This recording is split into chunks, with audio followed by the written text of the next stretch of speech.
ரீசெண்டா நடந்த world retina டே செலிப்ரேஷன்ல expert என்ன சொல்றாங்க அப்படின்னா, டயபெட்டிஸ் இருக்கிற ஒரு பேஷண்ட்டும் கண்டிப்பா ஒரு இயருக்கு ஒருக்கா ஐ செக்அப் செய்யணும்னு சொல்றாங்க. இல்லனா அது சிம்டம்ஸே இல்லாம சைலண்டா உங்க ரெட்டினாவை டேமேஜ் செய்யும்னு சொல்றாங்க. ஹை பிளட் சுகர்னால ஐல இருக்கிற டைனி பிளட் வெசல்ஸ் டேமேஜ் ஆகலாம்.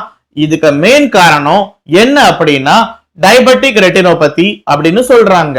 டயபெட்டிஸ் பேஷண்ட்க்கு blurred vision, floaters, sudden vision loss or permanent eye damage கூட ஆகலாமாம்.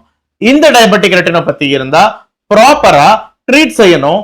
சோ இந்த டேஞ்சரை விட பெரிய டேஞ்சர் என்ன அப்படின்னா, நான் மேல எக்ஸ்பிளைன் செய்த எந்த சிம்டமும் ஒரு பெயின் ஆர் வார்னிங் சிம்டம் கூட இல்லாம வருமாம்.